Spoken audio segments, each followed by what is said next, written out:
শুভ দুপুর বন্ধুরা, রান্না কমপ্লিট, একটু বাকি আছে। সকাল থেকে তো দুই একবার খুব জোরে বৃষ্টি হলো, এখন আবার একটু রোদ উঠেছে। এই যে ভাত রান্না হয়েছে,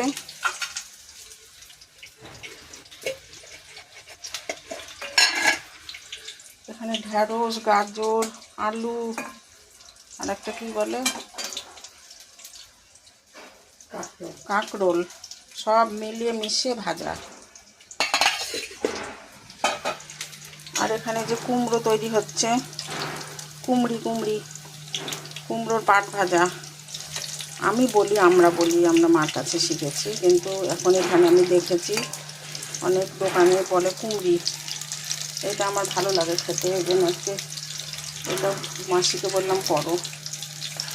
এটা চলছে রান্না। আর এবার আমিষের দিকে যাই। এখানে আছে পেঁয়াজ দিয়ে মসুর ডাল,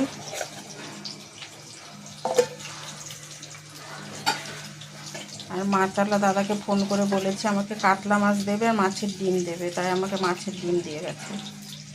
মাছের ডিমের বড়া ডালের সঙ্গে ভাজাটা দিয়ে, দু রকমের ভাজা আর মাছের ডিমের বড়া দিয়ে হবে হচ্ছে ডালের সঙ্গে খাওয়া। আর এই মাছটা আমি রান্না করেছি কাতলা মাছ। আমার ছেলে অনেক দিন হয়ে যাচ্ছে, এবার মায়ের হাতে খাওয়ার ইচ্ছা, স্পেশাল কিছু মা করবে। ওই জন্য মামুনি মাছগুলো ভেজে দিয়ে গেছে। আমি বললাম তুমি চলে যাও, আমি রান্না করে নেব। টমেটো দিয়ে, আলু দিয়ে, পেঁয়াজ, রসুন, কাঁচা লঙ্কা, তারপরে একটু কাশ্মীরি লঙ্কার গুঁড়ো, রোস্টেড মশলা দিয়ে করেছি, একটুখানি জিরে দিয়েছি। এই হলো আমার সাদা জিরে আর কালো জিরে ফোড়ন দিয়ে। এই হচ্ছে আমার আজকের মেনু, কাতলা মাছের এই যে ঝাল নাকি বলো, আমি ঝোলই বলি, মসুর ডাল, ডিমের বড়া,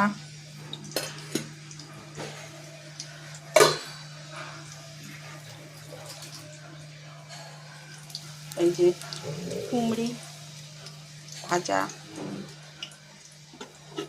ভাত, এই সব সবজি দিয়ে একটা ভাজা। মানে সবজি যখন লাস্টের দিকে চলে আসে তখন মাসি সবগুলো দিয়ে একটা ভাজার মতো কেটে দেয়, ওটা ভালোই লাগে। এমনি শুকনো ভাত দিয়ে মেখে খেতেও ভীষণ ভালো লাগে। তোমাদের কেমন লাগলো অবশ্যই লাইক কমেন্ট করে জানিও।